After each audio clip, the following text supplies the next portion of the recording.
Hey there everyone, Peachy Cantello here, and just detangling my hair. I just washed my hair. I should speak softly. The baby's actually sleeping right now. I'm not sure if it might be better to move you guys over here. I'm trying to find, let me use this natural light coming through the window. At least from one side anyways, and then this side is all dark. I'm just trying to do my hair.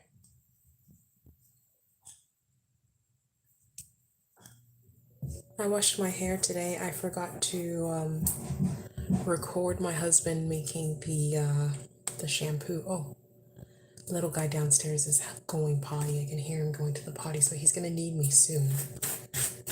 He's gonna need me soon.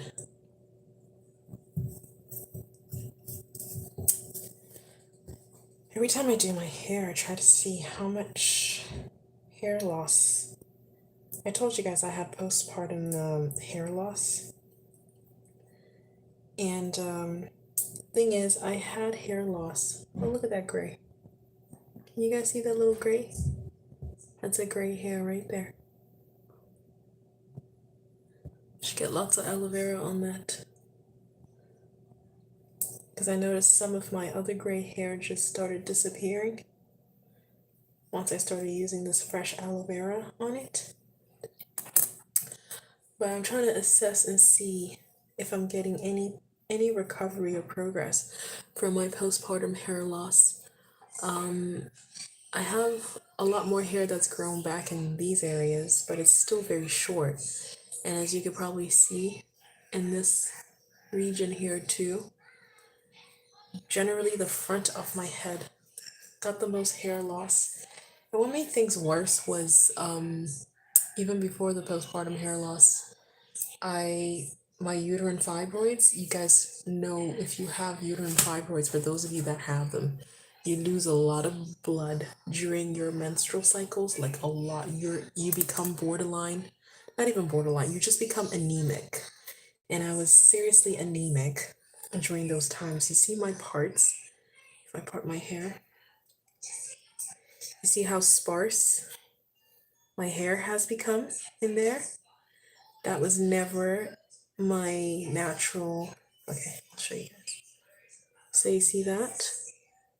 That's not how my hair was. I had thick hair. It was never this sparse. I'll show you guys everywhere. See that? Like my parts are very large. And obviously there are people who have sparse hair genetically. I'm not trying to knock anyone. There are people who do have sparse hair just genetically. Let's see, my husband, for one, because obviously male pattern balding runs in his family, and he's not bald necessarily, but he has a very receded hairline. So, anyway.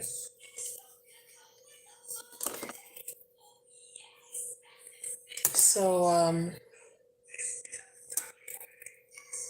for me though, this being anemic while I had uterine fibroids, it really broke a lot of my hair.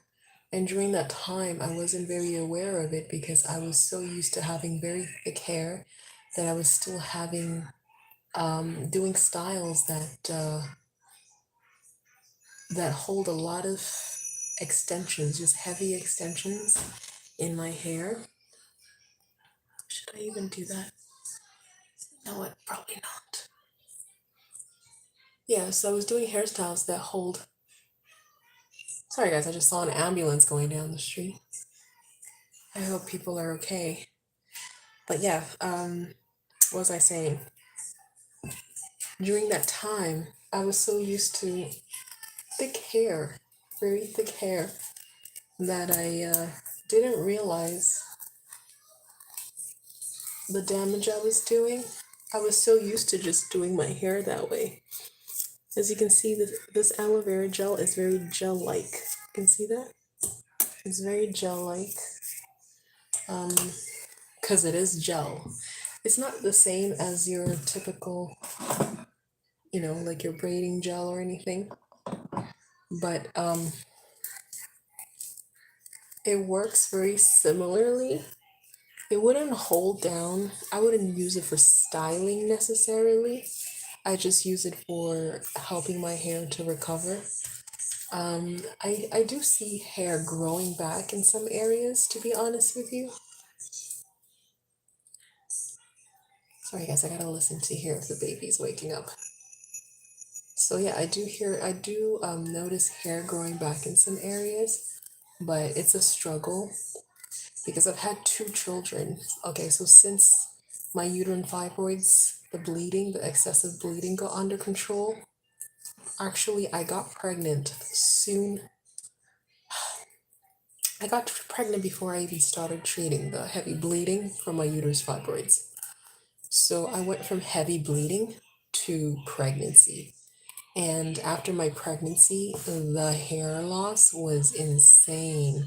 I was just losing hair in clumps. I would just touch my hair and hair would just fall out on my head. I was also very, very stressed. I was newlywed, first baby, um, with massive fibroids, which made my pregnancy a very high risk pregnancy. Doctor ordered me to stay in bed the entire pregnancy. I couldn't go do anything. First time in my life where I couldn't go and work when I wanted to work, and I was a workaholic before this. Um, I was a proper workaholic. And now all of a sudden someone's telling me I can't go to work because I'm pregnant. It was very stressful. The stress alone, I think, would have been enough for most people to lose their hair. But I had very thick hair.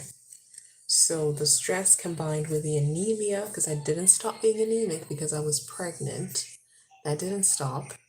I continued being anemic right through the pregnancy. So by the time the baby came out, my hair was in trouble.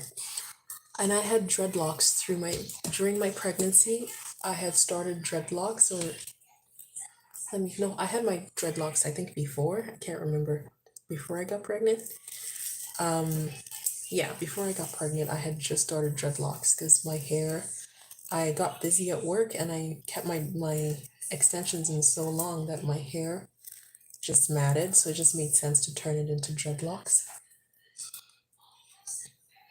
which I'm very tempted to do again now. I want to have dreadlocks again, but I want my hair to recover because I know if I do dreadlocks now, I'm going to have very thin dreadlocks or very sparse dreadlocks, and it's just not going to be reflective of how my hair really is. And I don't know if my hair will ever be like that again. I don't know. What else? So, anyways, I had dreadlocks and I asked my husband, I was so frustrated that I was losing dreadlocks. They were just breaking off my head. I was so frustrated, I didn't know what to do. So I told my husband to shave them off. If you guys watched previous videos, I think I did a video back in kind of like early 2018 after having baby where hubby just chopped off my hair. He just chopped off and it was so long. It was beautiful. Not super long, but I mean for dreads that I had just started, I thought it obviously probably the pregnancy was helping the dreads grow really fast. But yeah. I what am I saying? So he chopped it off, but obviously because the problem wasn't taken care of, which is hormonal and obviously the anemia, my hair started growing back. And as it grew back, it just was breaking. It was breaking again as it grew back. So I wasn't retaining very much hair. It was very thinned out, very sparse, like what you see now in my parts, right? So it was not a fun time at all, and it was so. And the worst part is that time you're so delicate, you're so fragile. Just after having a baby, your whole body has changed, your identity, everything that makes you you has literally shifted and changed. And then all of a sudden, now you're dealing with hair loss too. You know what I mean? Like, people don't tell you these things like, hey, guess what? If you have kids, you're possibly gonna have hair loss.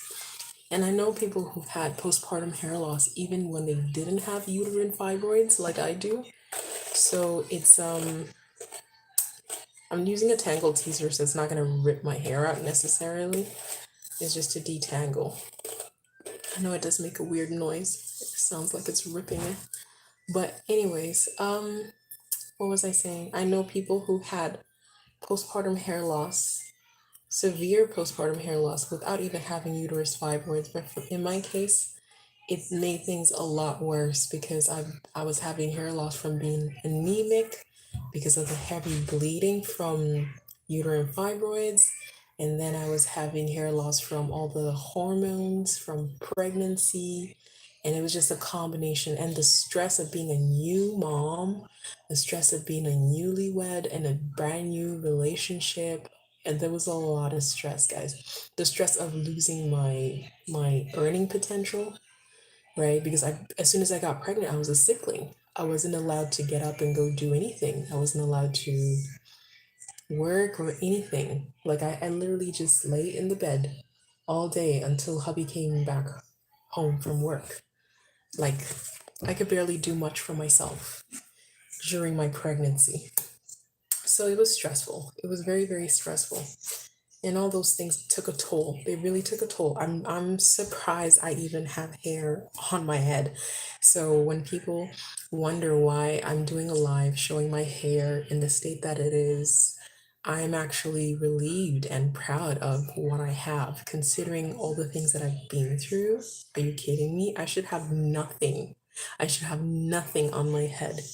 But I have hair, and I'm doing things to take care of it. I'm doing things to take care of the root causes of the hair loss, of course, like the uterine fibroids, the anemia. The anemia is under control now. The anemia, I'm not anemic anymore after, having my babies. After when I was pregnant with first baby, yes, I was anemic. Second baby, I was very anemic. So you can just imagine. I actually needed iron infusions. You know what? Any of this hair that I'm shedding, I'm gonna put it in my plants. I heard that if you put hair, like the hair you shed or off of your brush, in your plants, it really helps them grow. So nothing's gonna go to waste. I'm not putting my hair in the garbage anymore. It's going in my plants. But yeah, anyways, yeah, anemic, not anemic.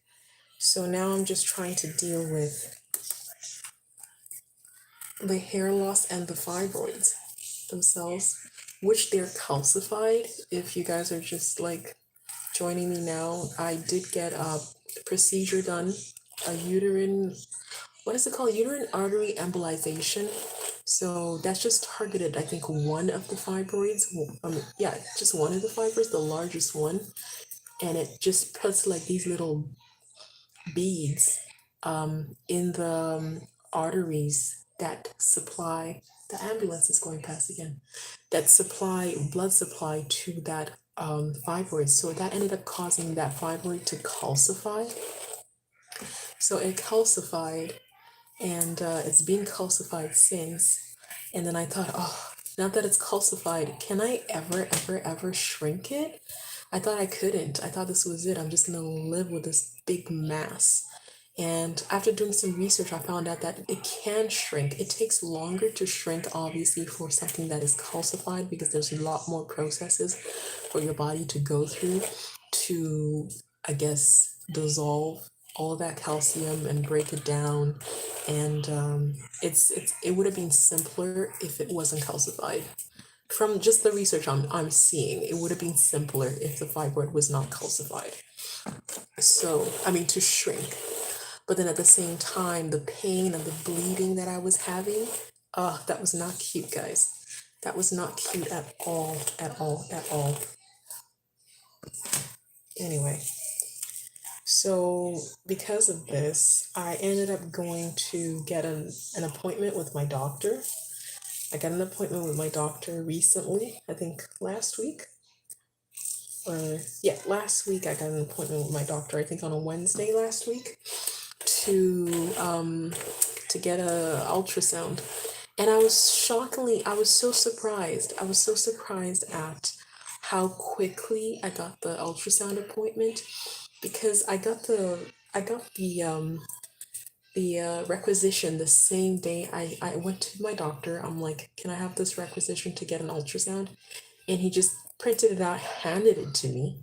But when I called the ultrasound center, they were like, we can't book appointments over the phone. Not over the phone, they can, but they need to have the requisition in person. So ultimately what my doctor should have done was fax it to them, but because I had it in person, I had to go there in person and book the appointment. And they literally had an appointment half an hour. I got there at noon and they had an appointment in half an hour, so I had to chug water.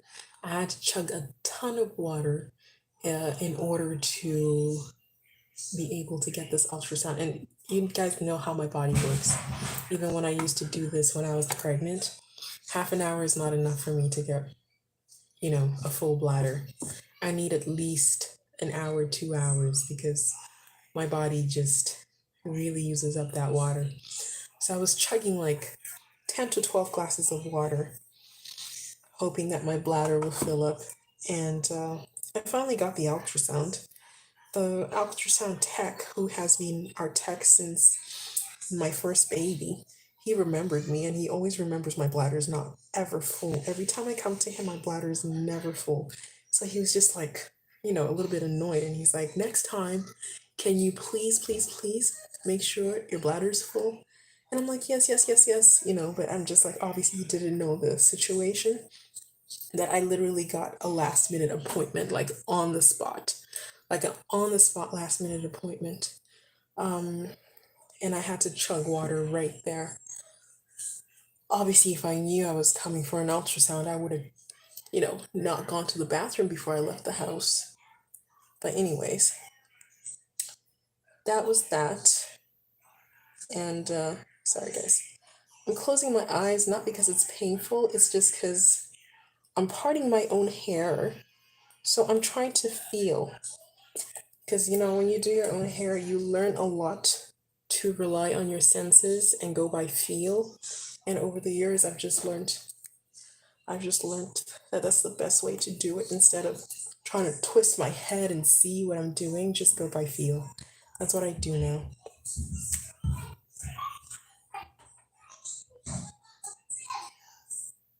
I think this kid might be done pooping. I need to go help him real quick. But yes, I did get the ultrasound, and I will tell you the results in just a little bit. I just need to help him clean up, because he's only 4 years old. He's had a number 2, and if I leave it up to him, it's gonna be mayhem. And he still has diarrhea, guys. Turn it down, please. Turn it down. Turn it down a bit.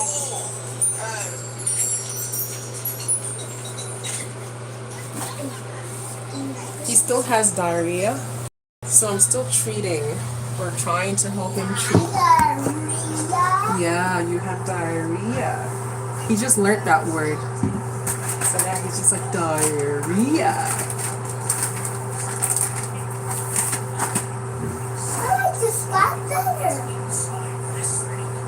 That doesn't smell like you got better. Your diarrhea has a distinct smell.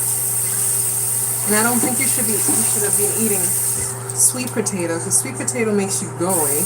Guys, what's the best thing for us to feed him while he has the runs? What's the best thing?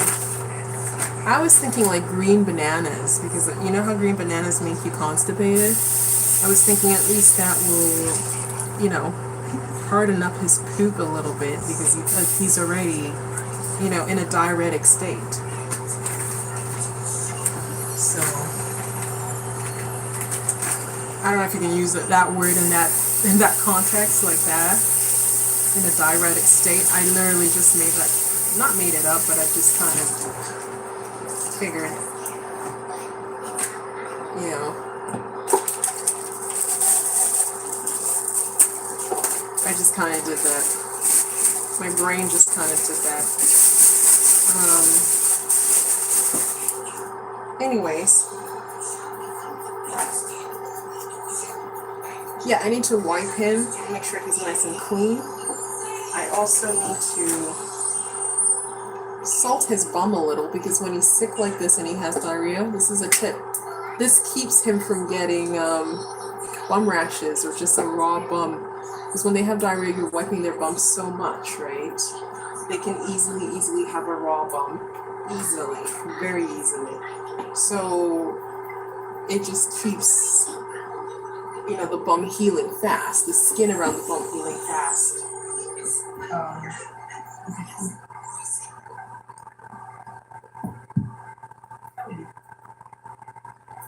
Then I'm gonna step on here so you don't fall.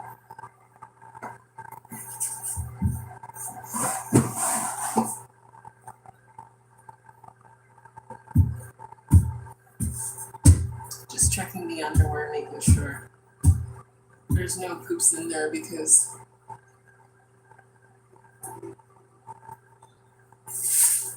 sometimes with diarrhea you get to the bathroom too late, right? Especially a 4-year-old.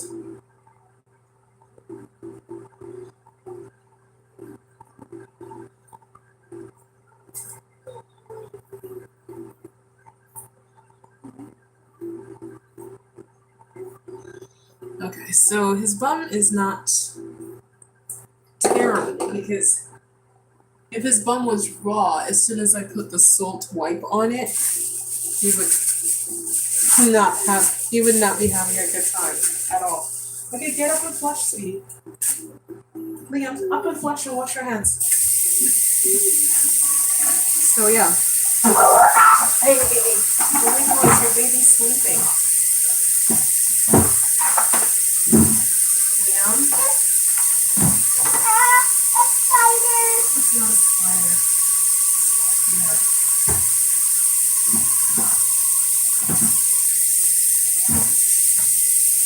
Okay, remember to come wash your hands very nicely for a long time, because you got stickies on your hands. Right? You don't want to get the sticky germs all over. In case it's a bug or something, I'm getting him to wash his hands a lot before he eats and after he potties, like a lot longer than usual. I get him to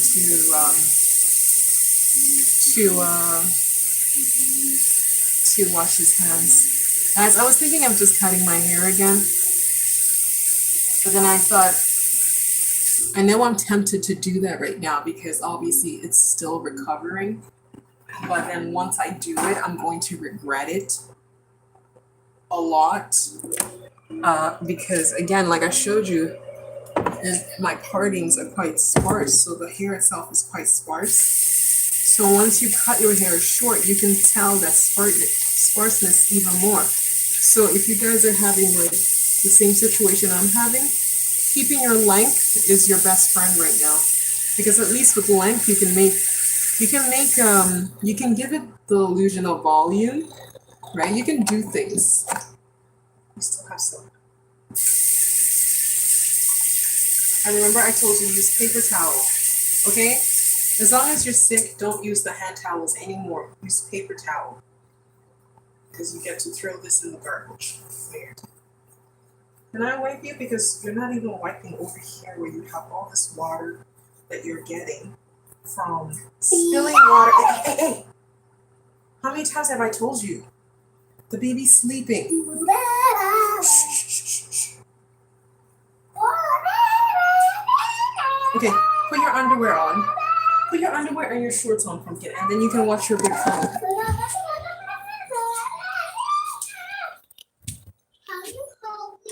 With what? This. Oh no, you can do it. You need to put the underwear on. You do this every day, sweetheart. Put your underwear on. Let me get my hair that's... Joshua, please don't follow me. Stay downstairs. Don't follow me. Leon, and keep it down. The baby's sleeping.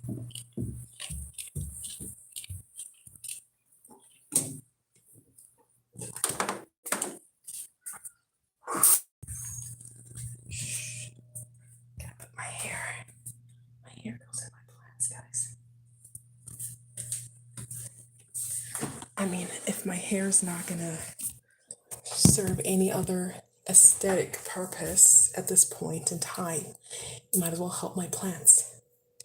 So, yeah. I don't know if you can tell as we get back here how thick my hair is in the back. That's how thick my hair normally is. Even more so, I was talking to the neighbor yesterday, and she was saying she went through postpartum hair loss as well. And she always had thick hair before that. Before she had a baby, like her and her sister had such thick hair that if they went to tie their hair with a scrunchie or a tie or whatever, they could only wrap it once around their hair or something. And I was just like, I guess for them they have straight hair, so yeah. But for my hair, guys, I couldn't even wrap this around my hair before my hair loss. I use this now. Like I can literally put my hair in a ponytail, a high ponytail, and wrap it twice, and wrap it twice. And that's the size, stretched out. But before this, I couldn't. I would snap these things. I would buy packs and packs of these things, right? From the Dollar Tree, from whatever stores. And just trying to get it around my hair, I would snap like a whole bunch of them. A whole bunch of them.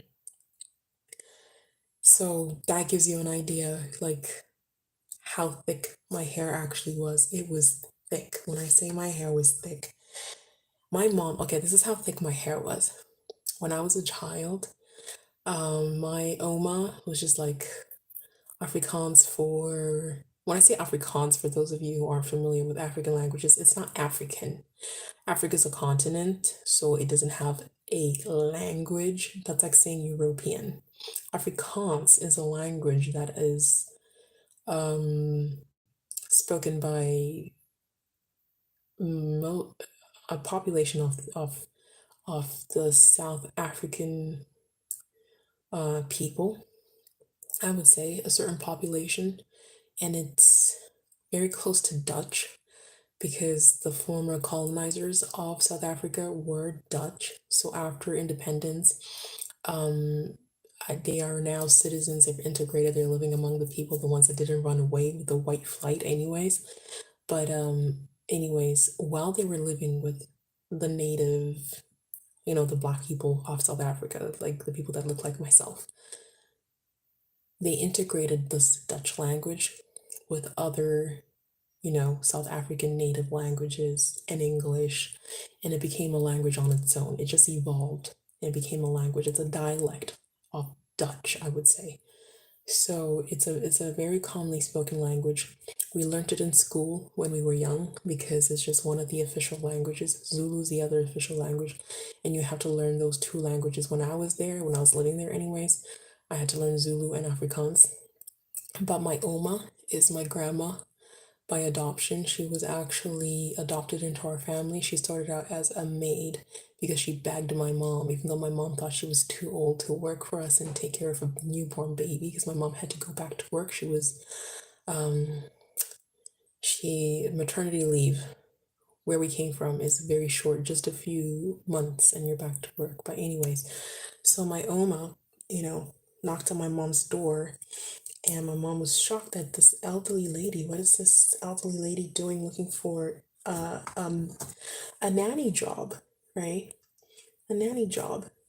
And she was just not gonna do it. She was like, no, you're too old. Like, and obviously this was before the whole, ageism, no knowledge of ageism and stuff. It was like, come on, I was born in 1985, so you can imagine.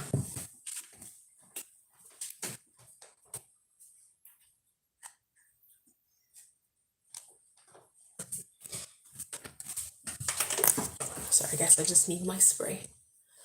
So yeah, so this agent, so after this lady pleaded and begged, um, and also gave her reference and track record, my mom was like, okay, come back tomorrow and we'll give you a try. And sure enough, as soon as she came back and she was, I guess, trying out the job, she was amazing. My mom thought she was amazing. My mom literally said she worked better than any young person she had ever hired to work for her.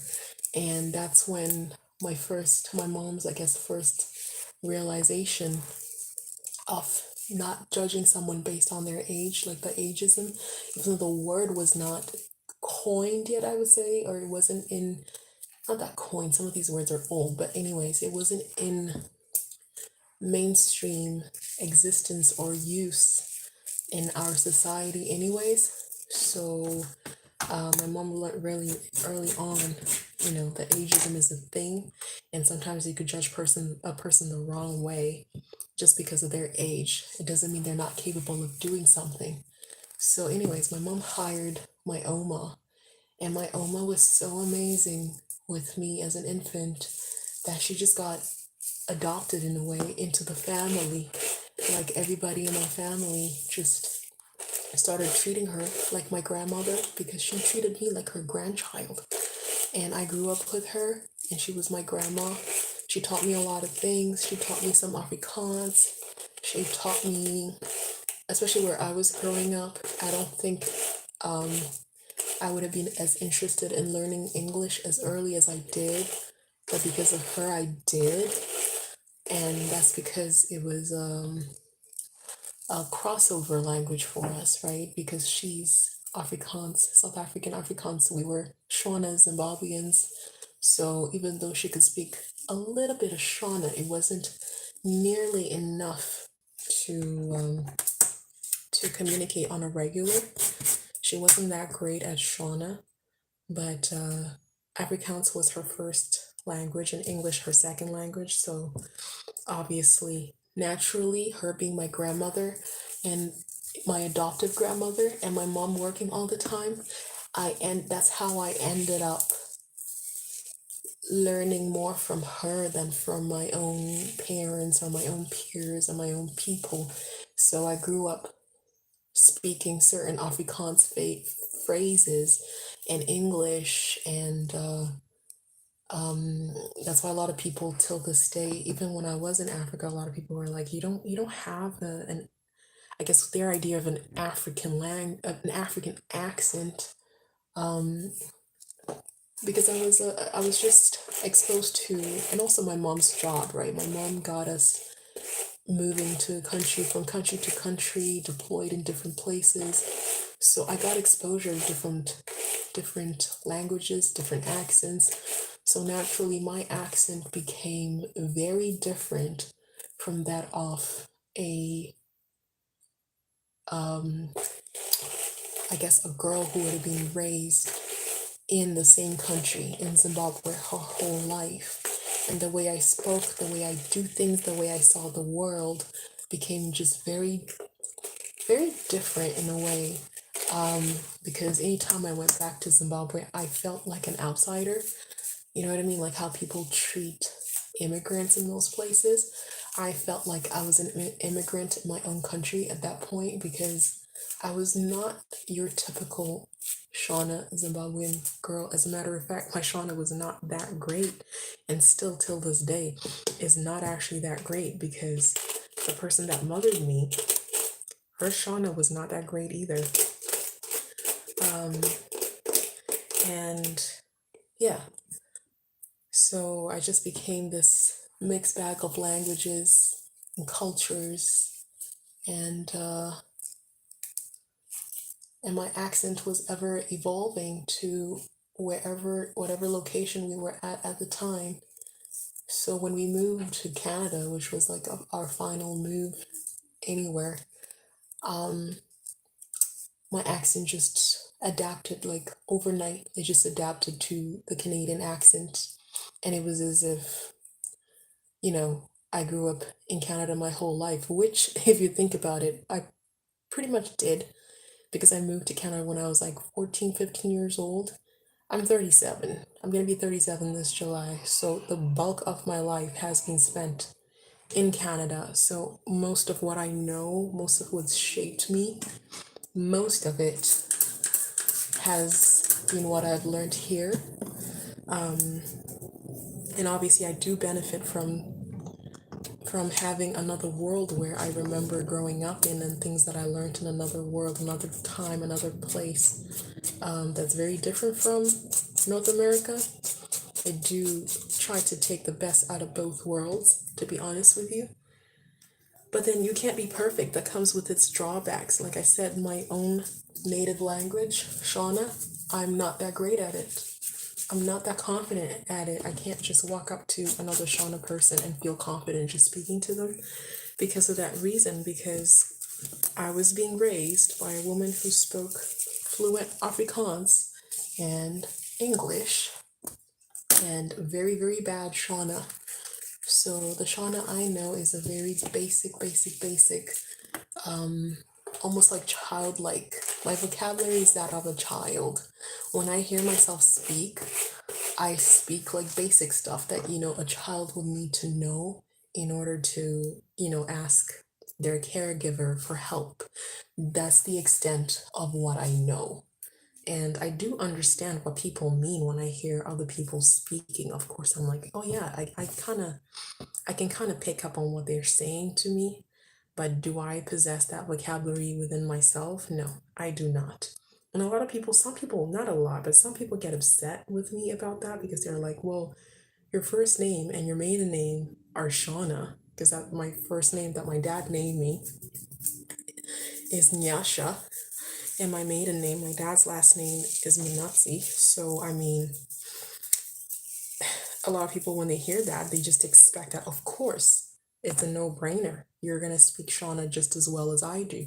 Only for them to speak to me and realize that she's not that great. Or I just don't even try at this point. At this point, I'm not even at that point where I care so much what people think, regardless of where they're from. I don't care what other Zimbabwe people think.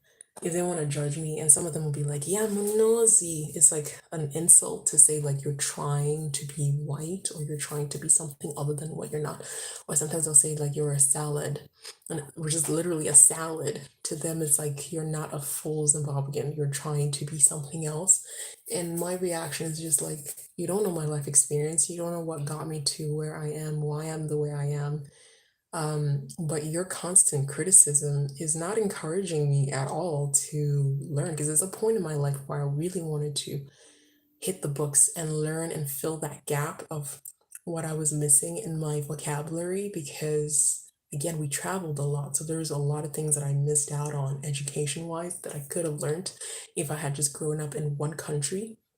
But yeah, that didn't help. I was just like, that's not encourage. That doesn't encourage somebody. Like, when you're trying to learn something and then you ask people, hey, can you help me?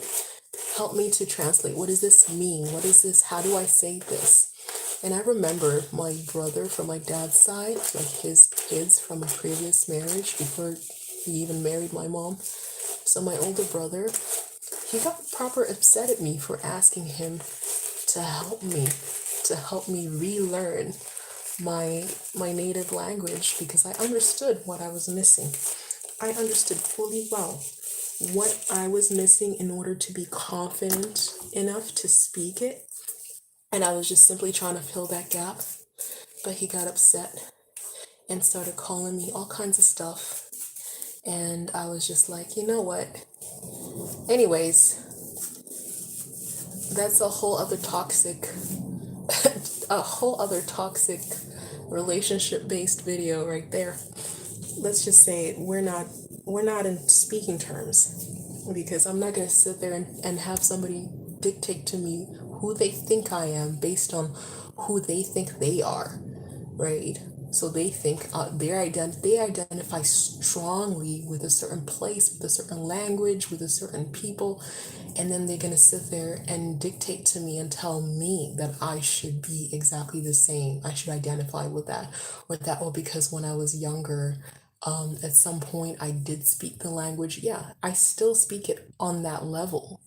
I only speak it as on a child's. I have a child's vocabulary. That's not something that you can pull up in front of other adults and use around other adults. But anyways, whatever. That was his perspective. I have mine. I know who I am. Like I always tell you guys, I don't let anybody tell me who I am because I know who I am. I know what I've been through. Especially if there's people that were not side by side with me in the same house. You didn't grow up with me. You just know off me. Like, yo, this is my sister. How long did he live with me? When my mom and dad were married. Not even a couple of years. Like, seriously. So I was just like, whatever, dude. You do you, I'll do me. So I don't really entertain people like that anymore. As soon as I see like that judgmental vibe coming, like if they figure, if people, most people, like I use the name Peachy Cantello for my life because Cantello is my married name and Peachy is the first name I ever got. Even when my mom was pregnant with me, it's a nickname, but it's more than a nickname. It's like my spirit name because when my mom was pregnant with me, all she craved was peaches. And guess what? They turned out to be my favorite fruit, one of my most favorite fruits. And it's just a name that stuck. Anyone that knows me really well knows me by that name, by Peachy. Most people that are calling me by the name my father named me, probably they don't know me. They just know me by resume or something. But people that really know me call me Peachy. So it's a name that's stuck. So obviously I'm gonna use it. Not because I don't like my Shauna name. I love my Shauna name. That's why it's on all my resumes. I could have used my middle name, which is not Shauna. My middle name is French. It's Yvonne. So if I really was trying to move away from my or trying to come off as like I don't like my Shauna name, I could have just used my middle name. But for work or anything, I use my Shauna name. And I don't even care if people don't know how to pronounce it here in Canada. Most people be like, Nayasha, Niyasha. And I correct them. I'm like, no, that's not how you say it. My name's Nyasha. It's not Nayasha. It's not Niyasha or whatever. Oh, the baby's up. I'm not even done doing my hair, guys. Oh, gosh. So, yeah, that's my little story there in a nutshell. I know I'm just rambling on because I'm trying to do my hair and trying to get these results so I can tell you guys. But it's kind of hard to do when my hands are in my hair. I just want to finish.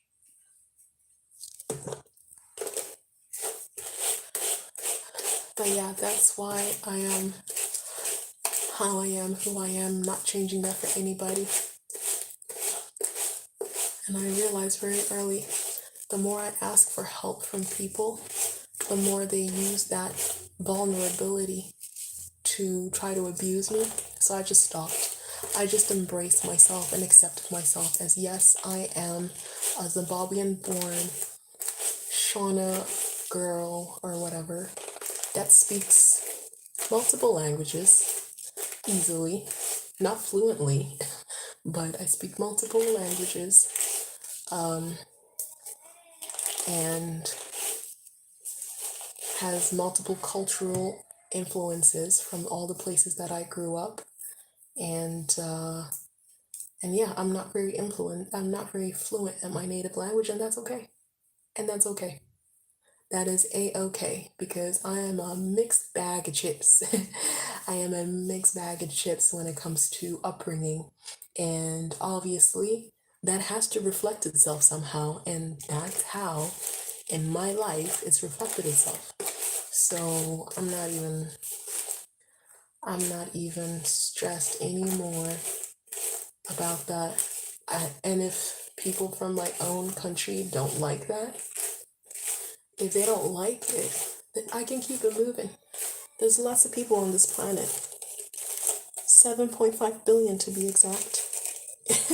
So there's lots of people. Look how thick this hair is, eh? Look how thick it is. This is what I'm saying. My hair naturally is very, very, very, very, very, very thick. Did I tell you the story about when I was a kid and my mom poured vinegar in my hair because somebody told her it'll make it more manageable? Because usually my Oma, oh, that's why I mentioned my Oma. That's how my Oma came in this. Usually my Oma did my hair. and she knew how to do it. But when she had her days off, obviously, because it wasn't, she was our nanny, but she had to have her days off. My mom struggled to figure out how to maintain and do this thickness. And when I was a child, it wasn't just thick like this everywhere. It was huge. It was long. It was big. I had a big afro, guys. And the days, I miss those days. And yeah, she struggled. So she got those. I'll show you guys. I'll show you right now. You see this? I think this is a liter bottle of vinegar. She got one of those. Me and those bottles have an interesting relationship. Every time I see them, because we buy a lot of those for cleaning the house, every time I see them, I remember this. I remember my mom coming home from work with one of those bottles in her hand, and I was like, "What is that?" And she's like, "Oh, it's vinegar." And I'm like, "What is it for?" And she's like, "It's for washing your hair." I'm like, "What?" I didn't understand. And obviously, she wasn't gonna wash my hair that night, so I had to wait. I had to wait until I think the weekend that my Oma was off, and then my mom was gonna wash my hair. And my mom bent me over the bathtub, opened this thing, and just poured it on my head. And here I'm a kid. I'm not understanding what's happening. And vinegar is very strong. So the smell, and my hair is huge. It's an afro. So my hair's coming in my face. I got vinegar in my eyes. I got vinegar up my nose and my mouth. And I'm screaming bloody murder because I'm like, it's burning. It's burning. Ugh, I was so mad at my mom for the longest time for doing that because I thought, she's trying to burn my head. Only to realize, obviously, it's not going to burn your head. And now, with the knowledge I have now about just using natural ways to take care of your hair, natural things to take care of your hair, I now know that vinegar is actually a much, much better thing to wash your hair with than shampoo and store-bought shampoo. And also, it does rebalance your hair's pH balance, which is very important, especially if you want to keep your hair healthy. Your hair's pH balance is a very important thing. So she was on the right track, but probably just didn't have all the right information or supports. So she discontinued. After then, that was the first and last time she ever washed my hair with vinegar. She never washed my hair with vinegar ever again after that because of my reaction. She just thought, what is this? She probably thought, what is this voodoo? I'm never gonna do this again. So, anyways, but now as an adult, I have washed my hair with vinegar because it does actually really, really make it.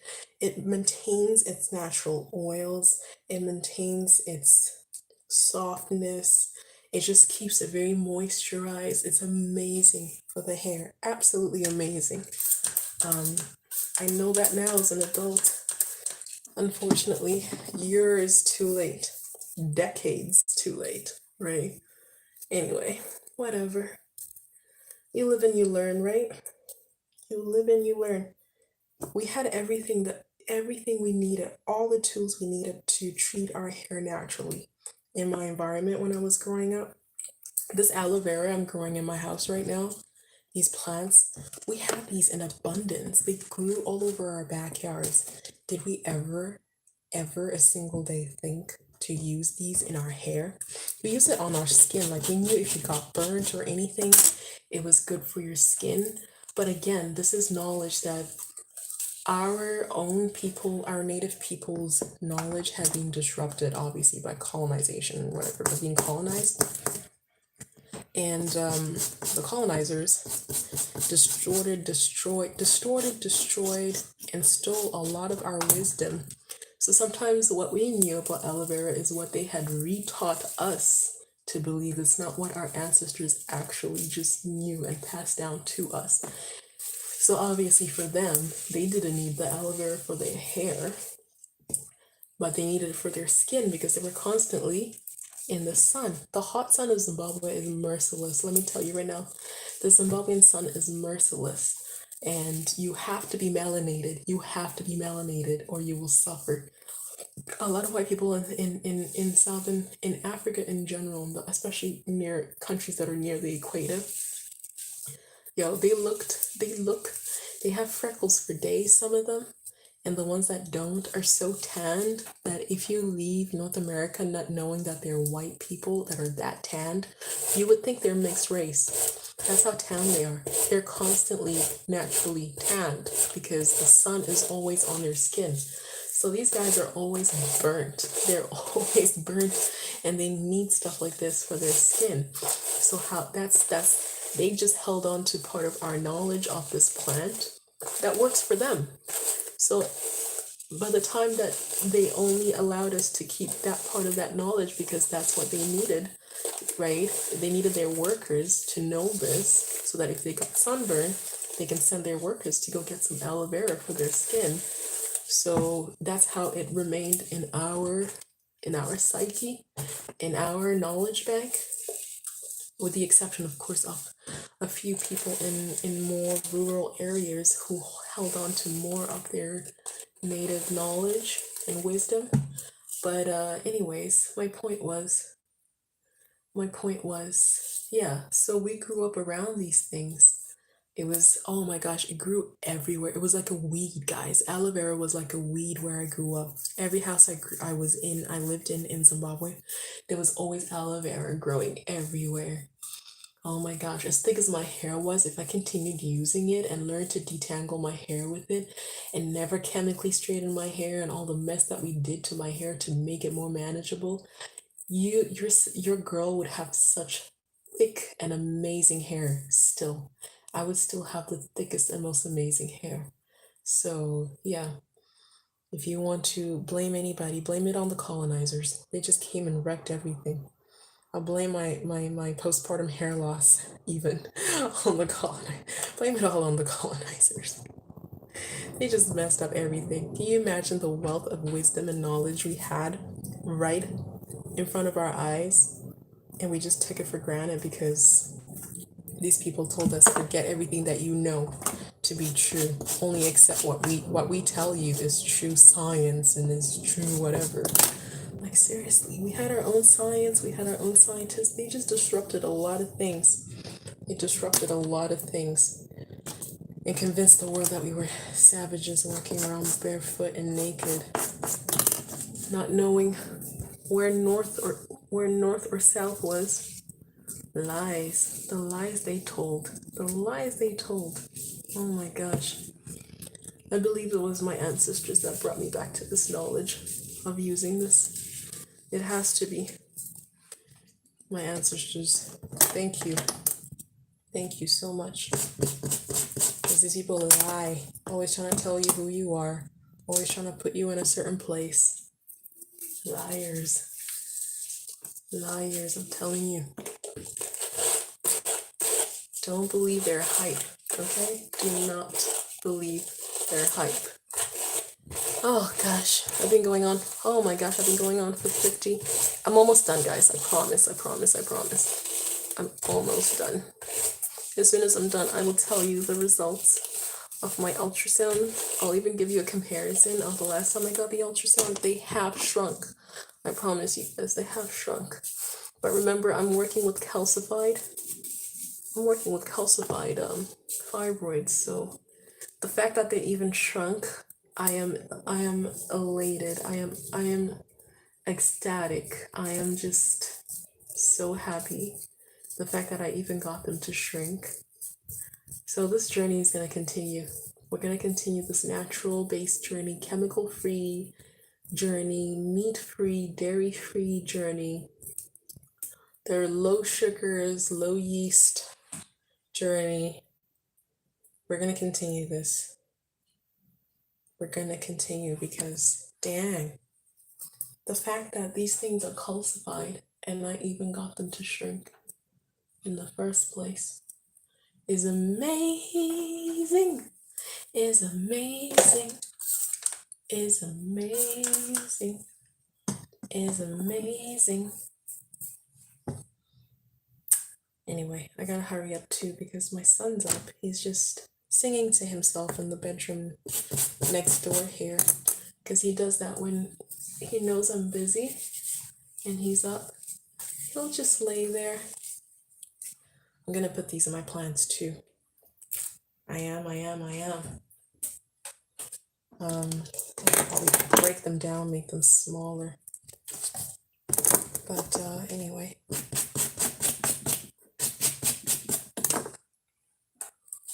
Anyway, I'm almost done, guys. I'm almost done. Yeah, so my experience makes me a bit of an odd duck because I was born, partially raised in Africa, but then obviously grew up most of my life. Most of my life was spent in Canada, and I have influences and knowledge from all over the world, pretty much.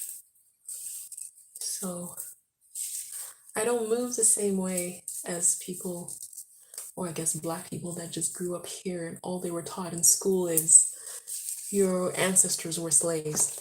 You guys were savages walking around naked and barefoot, and then, you know, certain people came and saved you from the dark ages.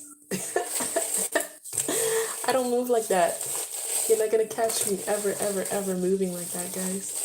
You're never gonna catch me moving that way. And my children will never move that way because I will homeschool them. I will homeschool them like my life depends on it. They will learn their true history. They were not barbarians. Barbarians don't go around colonizing other people. Barbarians don't go around destroying other people's history, other people's languages, other people's identities. Barbarians don't go around trying to own other people like property. Barbarians don't go around... What am I saying? I'm saying barbarians... Yeah, barbarians pretty much, if you were barbarians, we would have been doing all that stuff. We would have been going around trying to own people.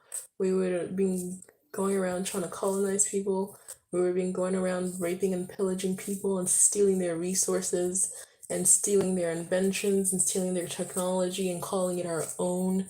We would have been walking around saying we are the ones that enlighten the world, and yet we're killing the entire planet with our so-called innovations. Because they're so focused on a very selfish, destructive things. But this is not a hateful video. I'm just stating it's a double-edged sword, because a lot of, I guess, maybe Caucasian people might see me and what I say and think that I don't like them. That's not what it is. It's not that I don't like them or anything. But there is no way. But the double-edged sword, the paradox is that there is no way for you as a Black person to know who you are without instantly being viewed as an enemy or a threat by people that are taught that they are a dominant race, a dominant culture, the standard of all humanity, the ones that their violence and whatever is all justified because it enlightened the world and brought the world out of the dark ages. There is no way you can know yourself and not become their enemy, or be seen anyway as their enemy. I'm not their enemy, but they will see me as that because they would never accept that maybe they were wrong. Maybe they were wrong about people, right? Maybe they were wrong about African people or the continent of Africa being this dark continent. That's what they actually used to call it, the dark continent. They're wrong about Africa being this dark continent that had no innovation, that had no progress, that had no intellect. It was just filled with barbarians. Maybe they were wrong about that. But then for them to accept that they were wrong about that, they have to accept that they are wrong about themselves, that they're wrong about their very identities, that everything they believe in about themselves in relation to other races and other people, and especially in relation to Africa, is wrong, that they were miseducated. They would have to accept that. And a lot of people don't want to accept that. So when they see a Black person like me, trust me, and I've been through it, they try to put me in my place. They try to be like spitting N-words around me, trying to let it be known that, we are the dominant ones, or we are the ones that are in control. We are the standard of humanity, and we're going to tell you who to be and how to be around us, which never works out for them because I am a very strong minded, and very wise individual, and I know myself, I know my history, I know who my people are, I know where we came from, I know all of our accomplishments, I know those things. I was lucky enough to be educated on my history in the motherland itself by some very enlightened beings, not just anybody, not teachers that were taught their own history by colonizers, because you will find those teachers too in the motherland, right? Teachers that look like me, melanated as well, but they were taught their own history by colonizers, by former colonizers. So no, I'm not talking about those people. I was taught my history by my own people. Okay, I was taught my history by awakened, enlightened beings who knew our history. Okay, who are also qualified history teachers at the same time. But I know where I come from. I know who I am. Nobody can tell me nothing. Okay, so when these people try to run up on me using N words and derogatory stuff to try to put me in my place, I'm telling you guys, this has happened. This has actually happened. And then they want to act like they're the victim on top of that. Trust me. I told you guys, like, we had a white flight of friends when my husband and I got married, because he is as white can be. He is Irish white, so come on. It don't get any whiter than that.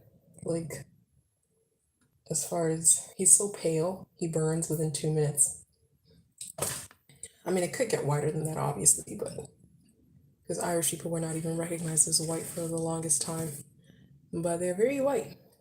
Anyway, that was such a long rant. I finally am finished. I am finished doing my hair. I got it up in a little ponytail.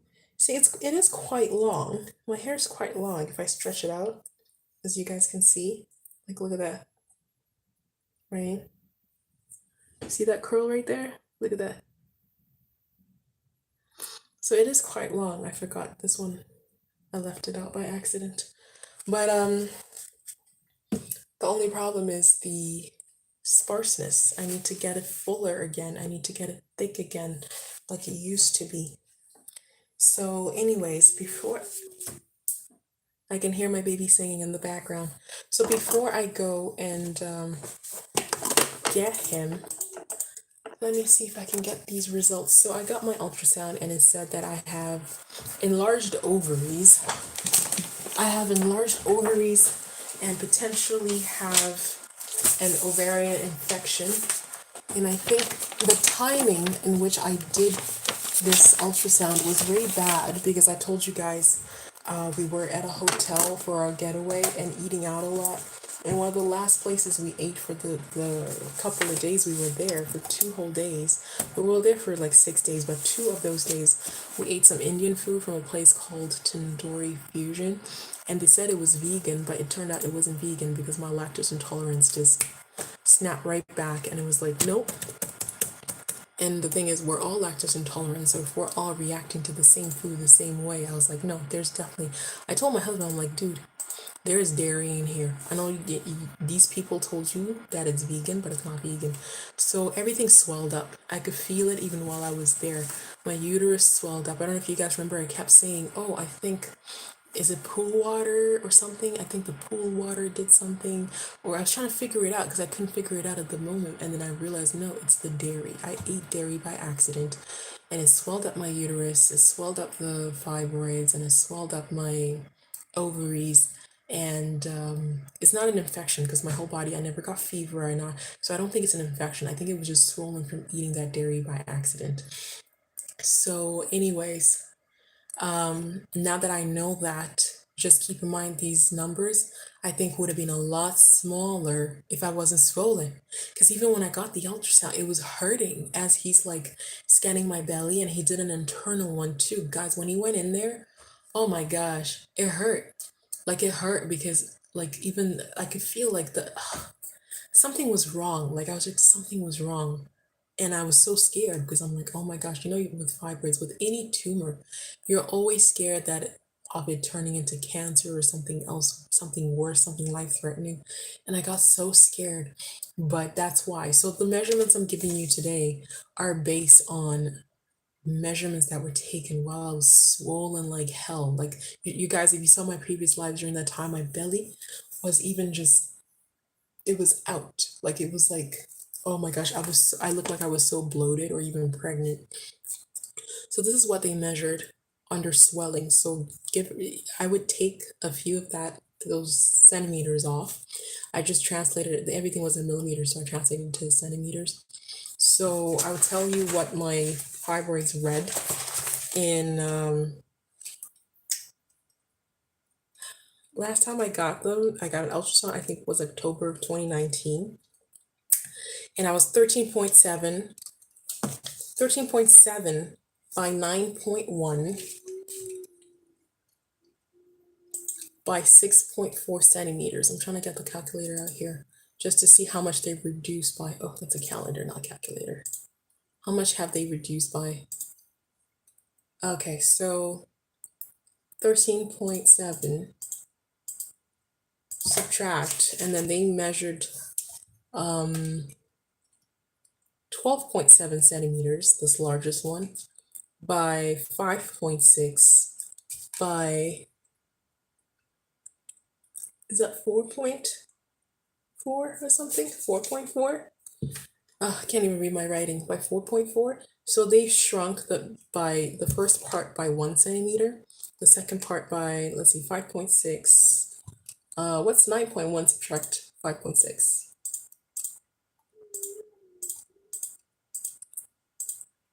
Oh, this calculator.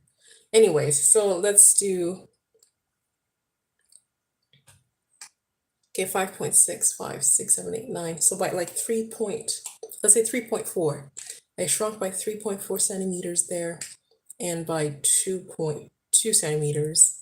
And then the second one measured 5 by 5 by 6 by 9, 6 by 4.9 centimeters by 4.5 by, okay, so one was 5 by 5.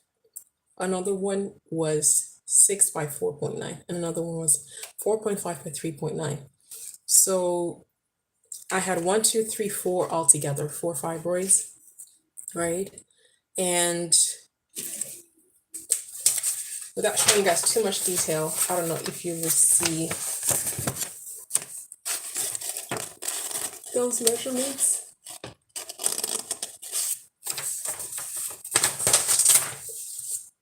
And I did have bulky ovaries, but no mass lesion at that time.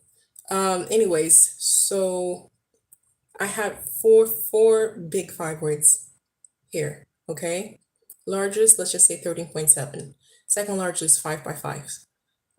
Third largest, 6 by 4.9. Fourth largest, 4.5 by 3.9. Okay, so now what I have now is the first one, 12.7. It's gone down quite a bit because the other dimensions went down by like over 3 and over 2 centimeters. And the second fibroid, the 5.51, is now 5.4 by 4.6 instead of 5 by 5. And the third one is also 5.4 by 4.6 instead of 6 by 4.9. And the fourth one, guess what? Is non-existent anymore. The 4.5 by 3.9, it's not there anymore. Where did it go? Poof!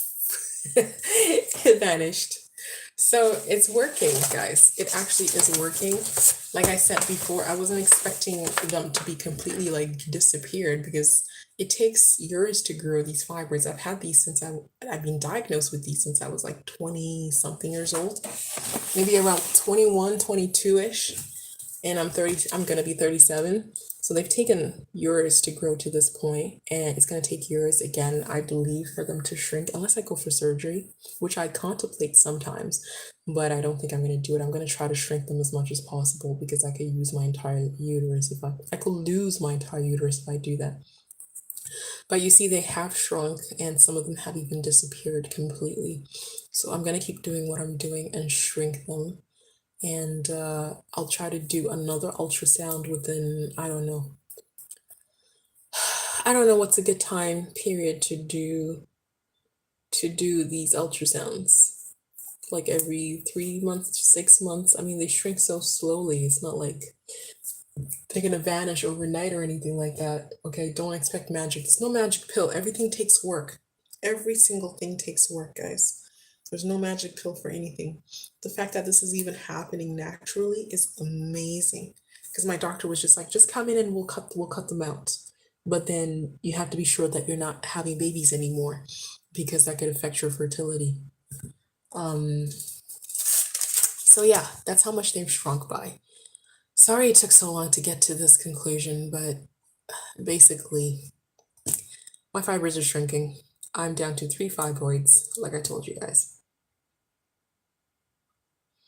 instead of 4. And even those have shrunk. The big one, though, the big one is going to take a long time to shrink because that was 13 point something by, oh, that was massive. Anyways, I hope you have a wonderful day. I'm going to go get the baby. Let me get him. Come say hi. He might be angry at me, though.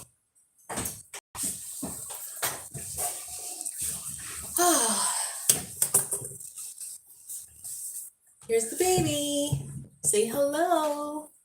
Say hi, everyone. My mommy's fibroids are shrinking. Sorry. I just want to do your hair. I just want to do your hair. This kid doesn't like his hair even being touched. Never mind anything that you want to do. Just touching it. Gently touching it. Doesn't like it. As soon as I touch his hair, he's just like, what? What? What? I'm gonna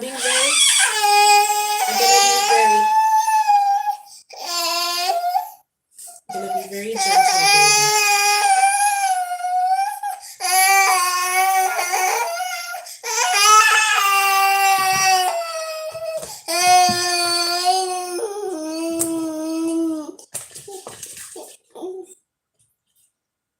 Get some aloe vera for you. No, you already have aloe vera in your hair, but just because you're a little tenderhead like your mom, we're not gonna bother brushing this with no aloe vera in it. No, I will not do you that disservice, my love. Yes. I'm just putting gel in your hair. See what I mean? I'm not even putting it.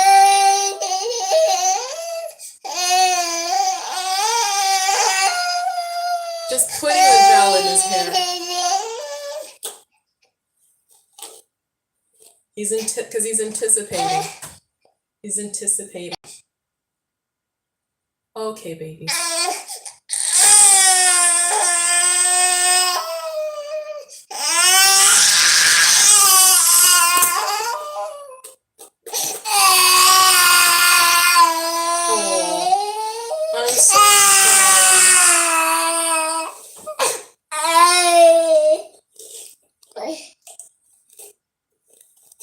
I'm so sorry.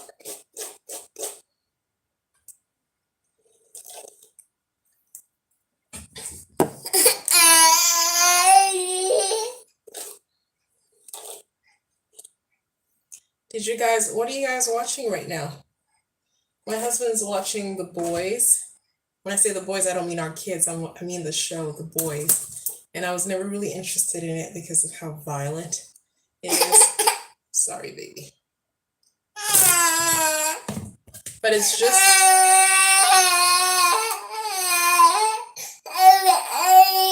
Yeah, I know.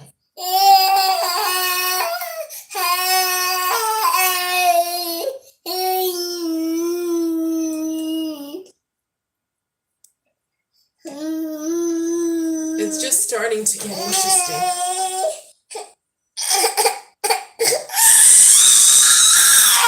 Sorry, I know that one hurt because I had to pull this out. Oh.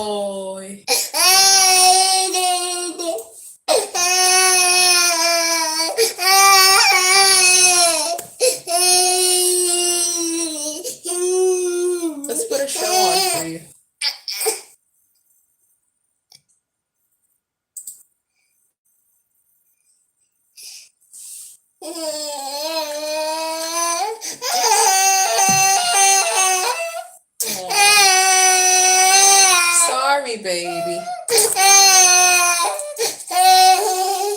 See, look, lots of Joe.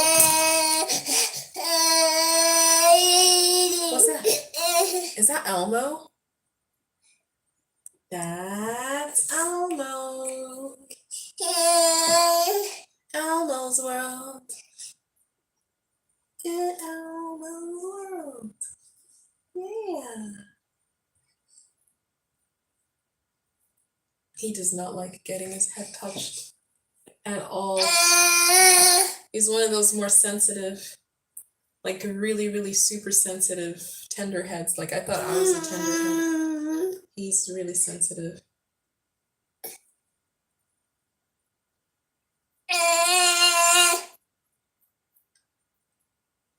And my hands are gentle. Like when I do people's hair, they're just like, have you started yet? Because my hands are very delicate. I've learned to do things very delicately as far as hair. Like I'm not the one that's gonna pull your roots out, trust me. I'm not that girl. I'm not that kind of stylist or braider or whatever. I do it very delicately, but yet, like you saw the video with my oldest, he didn't cry or anything. He was just annoyed that he had to sit there. But with him, doing the same thing, same process. He will cry.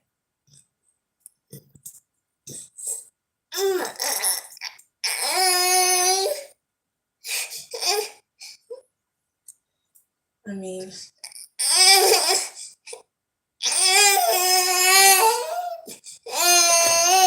this is why at this age, I like to just keep their hair short.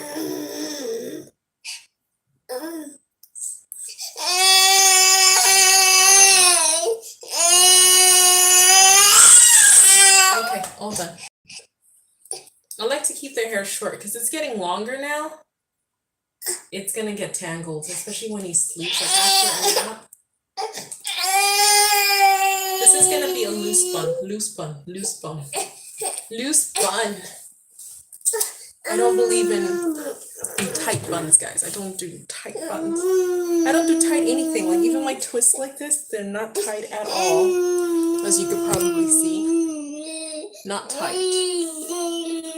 Even when I tie it back here, it's not tight. Not tight at all. And if there's any tight ones, I just pull them out. And same with them, when I tie their hair, I loosen the little hair ties. I pull them a little bit. Gently, of course. But anyways, we're here. We're gonna go probably eat some food. You hungry? You want some food? Yeah. He wants some food in his belly. So anyways, that was my results. And evidence that obviously what I'm doing is working. I haven't had any of the enlarged fibroid symptoms like heavy bleeding and pain and all that in a long time. The only time I had it was the week that we accidentally ate the dairy, which was literally the same week that I got my ultrasound scan. So they're probably smaller than the results I gave you, but we're gonna have to wait for later to see the actual results, and I'm gonna try my best to make sure that the next time I get my ultrasound done, that I don't have any swelling. Want milks? Okay. We're gonna go eat some food, guys. Ciao. Take care, and remember to always be kind to yourselves, and always, always, always be your own best friend first. Okay? Look at him helping himself. So I'm tired of this. I'm not waiting no longer. Okay, here. Yeah, you're not waiting. You don't have to wait. You don't have to wait. People breastfeed. They've seen breastfeeding before.